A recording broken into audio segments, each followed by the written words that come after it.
He laughed when I offered to pay for the landscaping, but she didn't. She just stared at me longer than anyone stares at a neighbor over a hedge, and in that silence, I heard something crack between us. It was early May. The dogwoods had just bloomed, and the grass between our houses had grown wild after a particularly wet spring. I had just come back from a business trip 3 nights in Dallas alone in a hotel room that felt more like a reminder than a retreat. The moment I stepped into my kitchen and looked out the back window, I saw her again.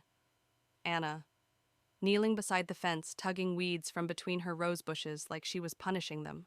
She was married to Derek, the kind of man who always had an insult disguised as a joke. He called it banter, but I could tell from her winces that it wore on her. Their house was one of those suburban stunners, white stone, black shutters, manicured in the front, chaos in the back, just like them. We weren't close neighbors, not in the traditional sense. We didn't do barbecues together or host wine nights. But every now and then, maybe once every couple weeks, Anna would knock on my door and borrow something she didn't really need. Sugar, baking soda, a lemon. I'd always invite her in. Sometimes she stayed, sometimes she didn't. But every time she left, I'd find something of hers missing from the room. A smell, a warmth, a question I hadn't asked. That Saturday morning, I watched her struggle with a patch of ivy that had overtaken the back garden. I stepped outside, mug in hand, and leaned against the fence. I called out I could help pay for a landscaping crew to handle that, split it between us. Derek had come outside just in time to hear that. He snorted loud and crude. "What are you trying to do by a good view?" I smiled, but Anna didn't. Her eyes flicked to me, soft, startled, and then back to the ground. "I just thought it'd help," I said, clearing my throat.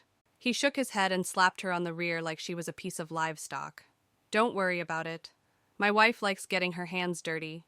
She flinched. He didn't notice. Later that day, there was a knock on my back door. It was her. She didn't say much, just handed me back a pair of gardening gloves I hadn't even realized she'd taken. But her fingers brushed mine, and that was the first time we touched. And it was the last normal moment we'd have for a long time. I didn't sleep well that night. Not because of anything Anna said or did, but because of what she didn't say. Because of the way her fingers lingered on mine. Because of the look in her eyes when Derek laughed at me. Like she was embarrassed or trapped. Maybe both. The next morning I made coffee, opened the curtains, and saw her again. Same spot, same kneeling posture, same overgrown mess. But something had changed. She wasn't pulling weeds. She was just sitting there, elbows on knees, chin resting in her palms, staring at the dirt like it might give her an answer. I opened the window. "You okay out there?"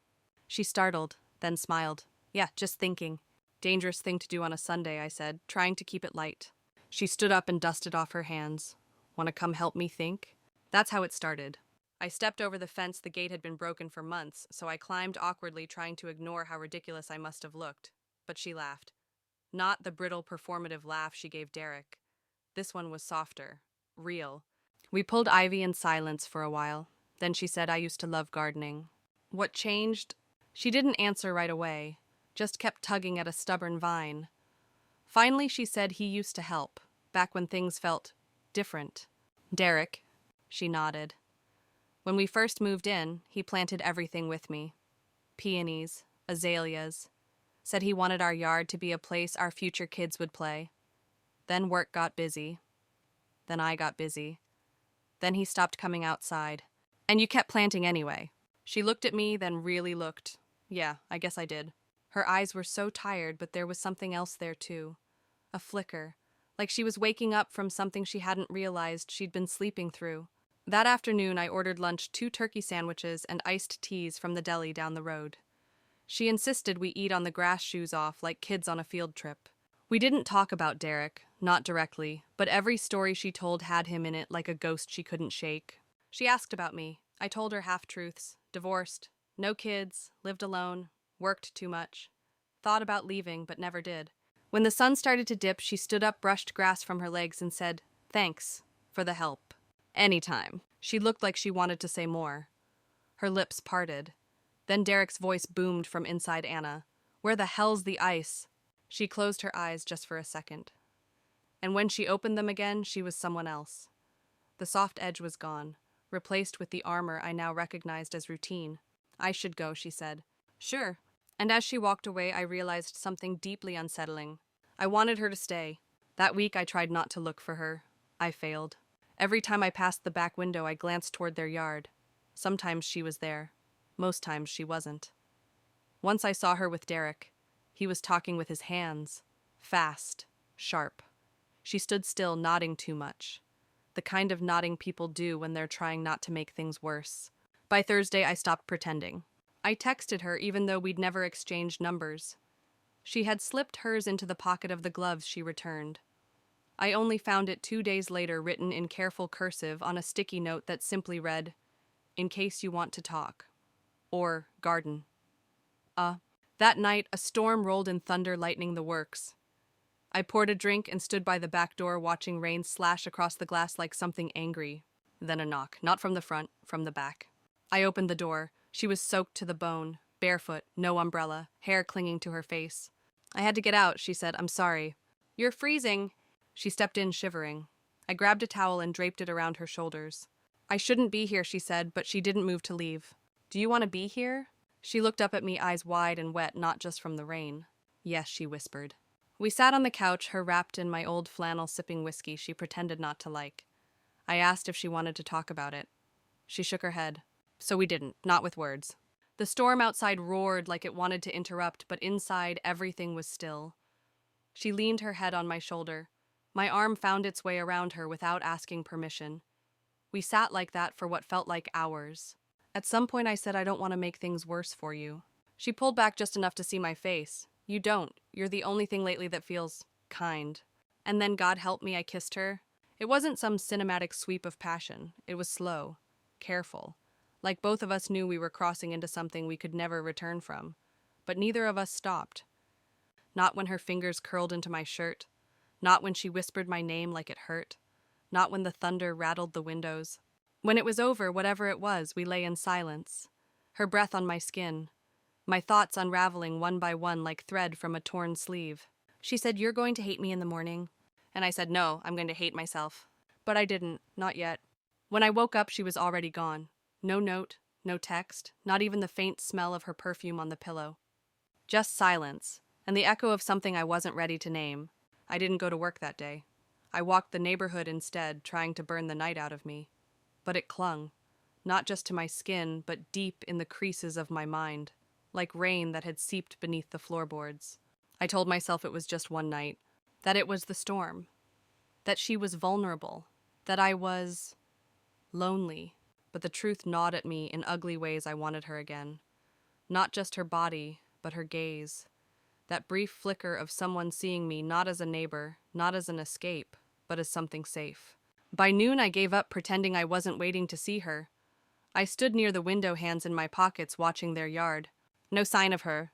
Just Derek grunting over a broken grill lid. He kicked it once, muttered something crude, and stormed back inside. Around 4 p.m., my phone buzzed. "Anna, thank you for last night. I needed it. I'm sorry." I stared at the words, reread them twice, then replied, "Me, you don't need to be sorry. You didn't do anything wrong." "It was a lie," she replied almost instantly. "Anna, it didn't feel wrong when I was with you, but it does now. I don't know what that says about me." I didn't answer, because I knew exactly what it said about her, and about me. That night, I tried to go back to normal. I cooked dinner, watched reruns of shows I didn't care about. I even opened a dating app just to prove to myself that I had options. But every face looked like a poor imitation. Every profile felt hollow. Then around 10:13 p.m., another text. "Anna, can I ask you something?" "Me, anything." "Anna, did it mean anything to you?" I stared at that message for a long time. My fingers hovered over the screen. I could have lied. Said it was a moment, a mistake. That it was nothing more than two lonely people being foolish. But that would have been the easy answer. So I typed yes. It meant everything. She didn't reply. But the next morning, the roses along the fence were gone, cut down to the stems, every single one of them. I don't know if she did it, or if he did. But something had clearly changed, and deep inside me a fear bloomed that the night we shared might have broken something neither of us could fix. The following days unfolded like the slow drip of a leaky faucet, quiet, repetitive, and unsettling. Anna didn't text, didn't wave, didn't knock on the door with a fake request for sugar or lemons. She vanished. Not literally, her car still came and went at predictable times. She still watered the lawn, but she didn't look at my house. Not once. Derek, on the other hand, he started watching me. At first I thought I was imagining it. Maybe guilt had made me paranoid. But by day 3 I knew I wasn't wrong. Every morning as I backed out of my driveway, I saw him standing behind the curtains staring. Once he was on the porch pretending to smoke. He didn't even light the cigarette, just held it like a prop while his eyes locked on mine. Then came the garbage can incident.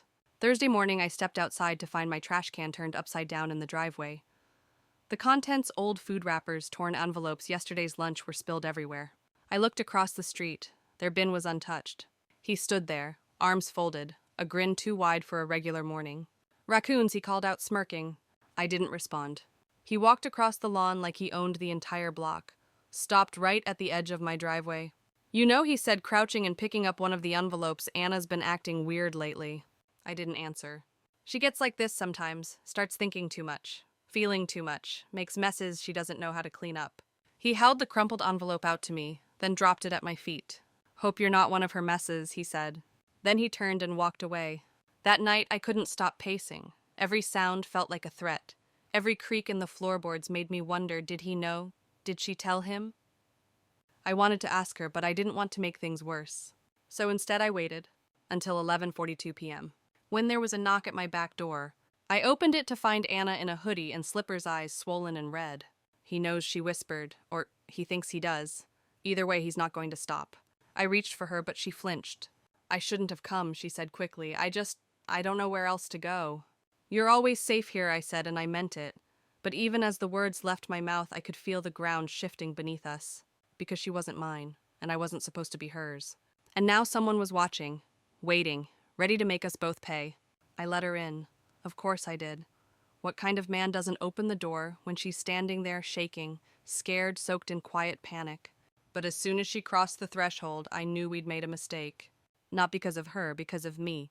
'Cause I didn't just want to keep her safe. I wanted to keep her. She sat on the edge of the couch, hands tucked under her thighs like a child trying to make herself small. Her hair was pulled back, but loose strands clung to her face. She looked both fragile and furious. "He kept asking me about Monday night," she said, "about the flannel shirt I left in the dryer. I told him it was nothing. I told him I fell asleep on the couch watching TV. But I think he's lying about what he knows just to see what I'll confess." "What happens if he finds out the truth?" Her silence answered for her. "Has he ever hurt you?" I asked quietly. "No," she said too quickly.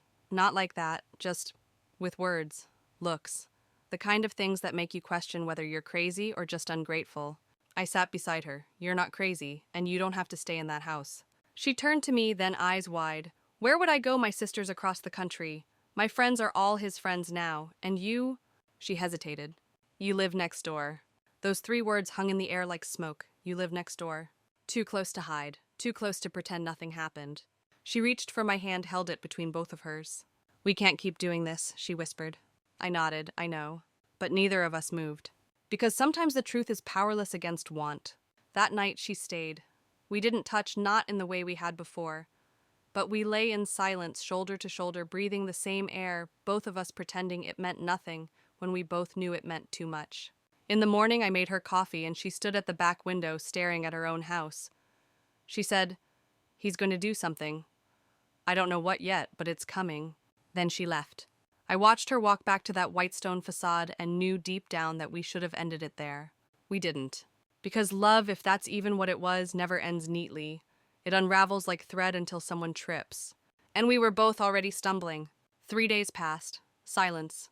Not a knock, not a text, not even a flicker of her shadow behind the curtain. I told myself this was what I wanted, clean distance, no more guilt, no more risk. But the quiet didn't feel clean. It felt like a trap. Then on the 4th day, something strange happened.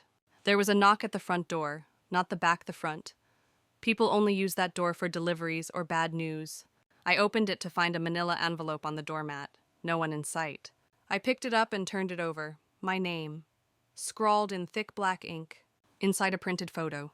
Grainy, taken at night, but unmistakable. Me, standing at my back door. Her, stepping inside. There was no note, no message, but the implications screamed louder than any letter could. He knew. I sat down, heart pounding. My first instinct was to run. But where? From what? She hadn't come back. And now I understood why. He was warning me, or maybe threatening me, or maybe both. But it wasn't about physical violence. That wasn't Derek's style. No, this was psychological warfare, slow, strategic, and personal. That evening, I found a reason to walk to my mailbox at the exact moment she pulled into her driveway. She saw me, paused, then stepped out of the car like she was walking on a minefield. I didn't say her name, just raised the envelope. She walked over, lips tight. He said he just wanted to scare you, that's all. Is that all this is? I asked. A scare tactic. She shook her head. It's leverage. For what? She looked at her house, then back at me. For keeping me quiet, for staying, for pretending nothing happened. You don't have to do that, I said. You don't owe him anything. Yes, I do, she whispered. I owe him years. I owe him a mortgage. I owe him the version of me that never left. I stepped closer. And what about the version of you that did? She looked like she might cry or scream or fall apart. Instead, she turned and walked back toward her front door. But just before going in, she glanced over her shoulder and said something that rattled me more than any threat Derek could have delivered. If he makes me choose, I don't know who I'll pick. 2 weeks later, an invitation arrived. Hand-delivered, embossed, gold lettering on cream cardstock. Please join us for a celebration of Derek and Anna's 10th wedding anniversary. Saturday, 6 p.m. Backyard cocktail attire. Hosted at their home, right next door. It was absurd, cruel even, but I knew exactly why he sent it. This wasn't a party, it was a message. He wanted me to see them as a polished, smiling couple. He wanted to display her like a trophy he still owned. And Anna, she hadn't come near me since the manila envelope. I almost threw the invite in the trash, almost. But then I remembered the look in her eyes that night she stood in my doorway soaked and scared. And the way her voice trembled when she said she didn't know who she'd choose. So I RSVP'd yes. Saturday arrived with that crisp, early summer air where the heat hadn't fully settled in, but the scent of cut grass and perfume lingered. Their backyard had been transformed white string lights, a hired jazz trio, hors d'oeuvres, passed by college kids in rented black shirts. And there she was. Anna, in a pale blue dress, hair swept up back, arched just enough to look confident. But I saw her fingers shaking when she clutched her wine glass. I saw how tightly she smiled. Derek greeted me like we were old pals, slapped me on the back. Glad you could make it, neighbor. Wouldn't be a real party without you. I wanted to punch him. Instead, I raised my glass. Anna avoided me most of the evening. Not because she wanted to, but because she had to. When our eyes did meet across tables, across conversations, it was electric, but dangerous. Then came the speech. Derek clinked his glass and stood on the small deck, drawing everyone's attention. His voice boomed with that same arrogant charm he used when mocking my landscaping offer. 10 years, he said. A whole damn decade. And not once did she kick me out. Laughter. He turned to Anna. You've stuck with me through job changes, house moves, my god-awful snoring. And somehow you've still managed to look at me like I hung the moon. He paused. And even when temptation lives next door. He smiled directly at me. I know who you'll come home to. Gasps, a few nervous chuckles, but I didn't flinch. I locked eyes with Anna. She wasn't smiling anymore. Her face was pale. Her mouth opened slightly as if to say something, anything, but then she froze. And in that moment, something snapped inside her. She placed her glass down gently, walked up the steps beside him, and whispered something into his ear. He leaned back, confused. Then she turned to the crowd and said loud and clear, "Thank you for coming. But this party is over." She walked straight into the house. The guests murmured. Derek tried to laugh it off, but the spell had broken. I left without saying goodbye. Back in my own kitchen, I stood by the window, watching the lights flicker as the backyard emptied. Then my phone buzzed. Anna, I've made my choice. Me and... She replied only one word. Me. The jazz trio packed up. The string lights dimmed one by one. By 9:00 p.m., their yard was empty except for Derek standing alone, drink in hand, watching the house like it had betrayed him. I waited. The text replayed in my mind over and over. Me. Not you, not him, just me. It wasn't a declaration of love. It was a declaration of war. Against the version of herself she had been forced to perform for a decade. And she was done performing. Still, I didn't expect what happened next. At 11:38 p.m., my doorbell rang. There she was, no makeup. Hair pinned back hastily, a duffel bag slung over her shoulder. She didn't ask to come in. She just stepped across the threshold and dropped the bag by the stairs. He told me to get out, she said, so I did. I stood frozen. Did he hurt you? No, but his words did. Her eyes met mine, and so did my silence. She walked past me into the kitchen and sat at the table like she'd lived here for years. I have nowhere to go tonight. and I don't want to sleep at a hotel. You're not a guest, I said softly. You're home. Her shoulders trembled, but she didn't cry. She stayed the night. We didn't talk much. There was no grand, passionate reconnection. Just presence, just breath, just a quiet understanding between two people who'd crossed a line and decided they weren't going back. She slept in my bed. I slept beside her. We didn't touch. And when morning came, we were still there, two figures tangled in bedsheets and unspoken truths. But the world outside had changed. Because when I walked to the end of the driveway to grab the paper, I saw it. Their house, the windows shattered, the side mirror of Anna's car ripped off. A single spray-painted word across the garage door. Whore. I stood there, paper in hand, heart racing. Anna came out moments later. She didn't scream. She didn't gasp. She simply stared. He's not done, she said. No, I replied. He's just getting started. She turned to me, voice steady now. Then so are we. By noon, Derek had filed a police report against her. He claimed Anna had vandalized the house, staged the whole scene to garner sympathy and manipulate the neighborhood narrative. He said she had emotional issues, that she was unstable and not acting in her right mind. When the officers came to my door asking if she was with me, I stepped outside and answered plainly, yes, and she's safe. They asked if I'd seen her vandalize anything. I said no. They asked if she was under emotional distress. I said only because she lived with him. When they left, Anna sat curled on my couch hugging her knees. Her silence wasn't from fear, it was from rage. I knew he'd do this, she murmured. He's done it before. Always spinning the truth, just enough to make me question myself. She pulled out her phone, opened an audio file. He said all of this would blow over, she said. But I recorded him after the party, just in case. I listened. His voice slurred and venomous. You want to play the victim, Anna, fine. Let's see how long your little sanctuary next door lasts. I'll bury you in stories. I'll tell the whole town you've been unstable for years. You'll look insane. And I'll look like the poor husband who tried. She paused the audio. I'm done letting him write my story. We went to her lawyer that afternoon. She'd never filed for divorce before, not because she didn't want to, but because she was scared. Scared of being alone, of losing everything, of being wrong about the man she'd married. But that day, something inside her snapped back into place. I'm not asking for half, she told the attorney. I'm asking for my life back. That night, we sat on the porch with the lights off. Her hand found mine without a word. I don't want to be someone's wife anymore, she said. Not yours, not his, not anyone's. I nodded.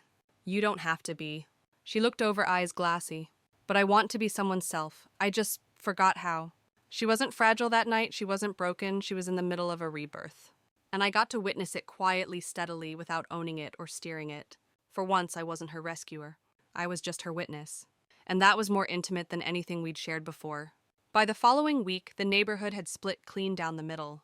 On one side, whispered support, sympathetic nods, freshly baked casseroles left at my doorstep with scribbled notes like, stay strong, and we always wondered about him. On the other side, silence. Curtains that shifted when we walked by. Invitations to block parties that conveniently never made it to our mailbox. Someone even started calling her the gardener's wife. Not because I was a gardener, but because they needed to reduce her, make her smaller, dirtier. Derek went on a PR tour, hosted barbecues, talked loudly at the local grocery store about how heartbroken he was, how he just wanted his wife back, and how she'd fallen under someone's influence. That someone being me. The part that stung wasn't the lies, it was how believable they were.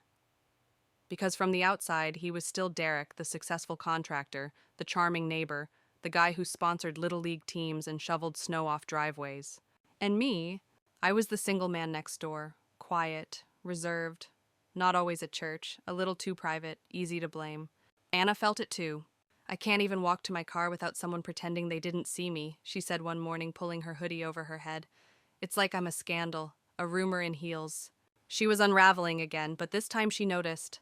Maybe I made a mistake, she whispered. No, I said. You made a choice, and you're allowed to. But choices come with prices, and Derek knew exactly how to collect. That weekend a letter arrived, certified mail, inside legal paperwork. He was suing Anna for emotional damages and reputational harm, claiming that her infidelity and reckless behavior had cost him contracts, friendships, and community trust. It was absurd, but it was loud, and the neighborhood listened. Anna sat at the kitchen table, hands trembling as she read through the packet. I left because I wanted peace, she said. And he's turning it into war. Then we fight back, I said. She looked up. I don't want you caught in this. I leaned closer. I was caught in it the minute he laughed at me for trying to help. And you were caught the day he decided to own you instead of love you. She didn't cry, she didn't speak. She just reached across the table, took my hand, and held on like it was the last stable thing she had. And maybe it was. We were eating dinner takeout again. Neither of us had cooked in days when the knock came. 3 sharp raps on the front door. Not the back. Not the casual kind. The kind that said, I know I wasn't invited, but I'm coming in anyway. Anna froze mid-bite. That's her, she whispered. Who? My sister. She hadn't mentioned her much. I knew she lived out west, worked in marketing, traveled a lot. Estranged vaguely. We don't talk much, was all Anna had said before. I opened the door to find a woman who looked like a more polished, unbothered version of Anna taller, sharper heels clicking even on concrete. She had the kind of presence that made people snap to attention without realizing why. I'm here for Anna, she said plainly. Anna stood behind me, arms crossed, guarded. You didn't call. I didn't need to, her sister replied. The news made it to Santa Monica faster than you think. She stepped inside without waiting for permission. I saw the photos, the spray paint, the lawsuit. Mom's losing her mind over it, thinks you've joined a cult. Do you think I have? Anna asked, voice calm but firm. Her sister paused, then said something unexpected. I think you finally woke up. That changed the air in the room. We sat down awkwardly at first. Her sister asked the usual questions. Was she safe? Was I trustworthy? Was she sure she wanted to go through with the divorce? Anna answered all of them with a kind of clarity I hadn't seen in days. I stayed in that marriage because I thought loyalty meant silence, she said. But loyalty without love is just a prison. Her sister nodded slowly. So, what now? Anna looked at me, then looked down at her hands. I don't know. I'm not planning a wedding. I'm not moving in with anyone. I'm not making myself smaller just to fit into someone else's life. I'm rebuilding mine on my terms. And then she stood up. I'll fight the lawsuit. I'll go to court. I'll tell the truth no matter how ugly it is. But I'm not hiding anymore. Her sister smiled not warmly but with something like respect. About damn time, she said. That night, after her sister went to a hotel, Anna curled beside me on the couch, the weight of the day finally pressing into her bones. You know what scares me most, she whispered. That he might win. She shook her head. That I might forget how to live without someone trying to define me. I pulled her closer. Then we write a new definition, I said. Letter by letter, you decide what it says. She didn't answer, but she fell asleep in my arms that night. And I knew we weren't just in the middle of a story. We were in the middle of a rewrite. The deposition was held in a sterile conference room with 2 bright lights and walls the color of dishwater. It felt more like a hospital than a legal office, only instead of blood they wanted pieces of her past. Anna sat at the long table in a navy blue blouse, hair tied back, no makeup. Not because she didn't care, because she didn't need to perform anymore. Derek arrived late, of course. He wore a smug smile and a tailored blazer like he was walking into a photo shoot.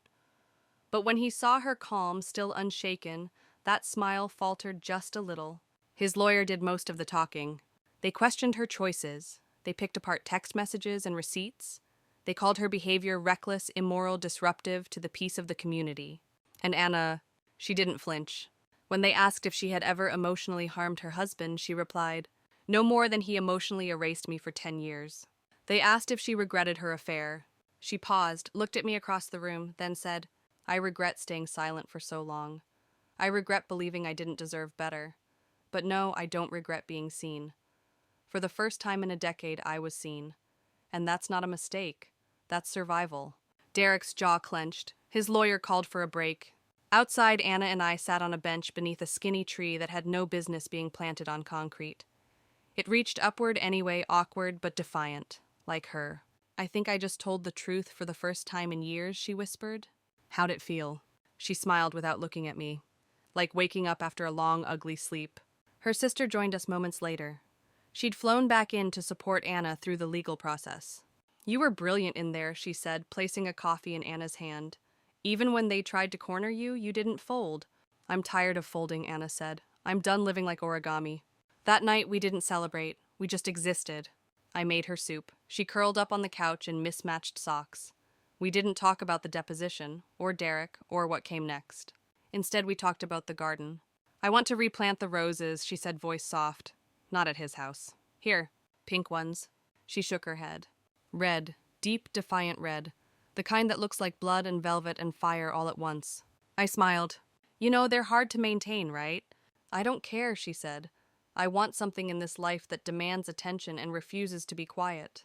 So we made a plan, not for a life together, not yet, just for a garden. But sometimes that's enough. Sometimes a plan to plant something new is the most radical form of hope. We started with gloves, shovels, and soil, but what we really dug through were years of buried stories. The back corner of my yard, where our properties once divided so neatly, became our shared middle ground. That's where we planted them 12 red rose bushes, each one spaced carefully like sacred markers. Each one a rebellion, each one a gravestone for the woman she used to be. This was where he used to laugh at me, Anna said quietly, pressing a fist into the dirt. When I asked him if we could add flowers, he said they were pointless, that weeds always come back. Then let's give him something beautiful that refuses to die, I said. We worked in silence, but it wasn't heavy. It was purposeful, cleansing. When we paused for water, Anna looked up at me and said, "Do you know what I remember most about the first time I came here?" I shook my head. "You didn't ask me to explain myself. You just handed me a towel and said, 'You're freezing.'" She smiled. "I was, frozen in every part of my life. And you didn't try to melt me. You just sat with me in the cold." I didn't know what to say, so I kissed her knuckles, dirt and all. A week later, the lawsuit was dropped. Derek had been warned by his own lawyer that dragging it out could backfire. Anna had the audio recordings, witnesses, a timeline, and worst of all, credibility. Because the community had started seeing her too. Not just as a scandal, but as someone who'd endured, survived, stood up. The same neighbors who once turned their backs now nodded when they passed. Some left handwritten notes. Others brought clippings from their own gardens offering cuttings like olive branches. Even Derek moved out not far but far enough. His silence was sudden and telling. And just like that, the war ended not with an explosion, but with an exhausted sigh. Anna stayed with me, but never moved in. She insisted on renting a small house a few blocks away. "I need to prove to myself that I can build something on my own," she said. I respected that. Still, we saw each other every day, for coffee, for garden work, for nothing at all. Sometimes she'd bring over a single rose from her own yard and lay it on my porch like a love letter that didn't need words. One evening, as we trimmed the roses by moonlight, she looked at me and said, "You know what I used to be afraid of?" Everything I teased. She smiled. Being alone. Now I'm only afraid of ever being unseen again. And I promised her right there in the dark, "You'll never be invisible again. Not to me." By the end of summer, the roses were in full bloom. They towered above the fence line now, defiant, wild, unapologetically alive, like her. Sometimes I'd catch her standing out there just before dusk, fingertips brushing petals like she was checking for a pulse. "I keep expecting them to die," she said once. "They won't," I replied. "They know who planted them." Life settled into something that didn't quite have a name. She didn't call me her boyfriend. I didn't ask her for more. There was no label, no declarations. Just us, watering, rebuilding, being. Until one evening, late September, breeze already touched with fall, she stepped into my kitchen, pulled off her jacket, and said, "I think I'm ready to come home." I turned from the sink slowly. "You mean, here?" She nodded. Not because she needed shelter, but because she was choosing me. It was quiet for a moment. Then she said, "You were the first place I felt safe. But I don't want to stay because I'm scared anymore. I want to stay because I'm ready." We didn't cry. We didn't kiss. We just stood there. And the silence between us felt like a room finally being filled. Her sister helped her move in the next weekend, brought more plants than furniture, said, "You're a damn weed, Anna." I mean that in the best way. When the last box was unpacked, we sat on the porch sipping tea, while the wind scattered dried rose petals across the yard. "What are we now?" she asked, only half joking. I thought for a moment. "We're two people who stopped pretending." She laughed. That might be the most romantic thing anyone's ever said to me. The seasons turned. She got a part-time job at the community center. I stopped waking up with that gnawing sense that something was missing. We didn't erase the past. We honored it. With truth. With time. With a backyard that bloomed because it had once been broken. One afternoon, months later, we sat together pulling weeds from the flower beds. She turned to me and said, "Do you remember when Derek laughed at you for offering to split the cost of landscaping?"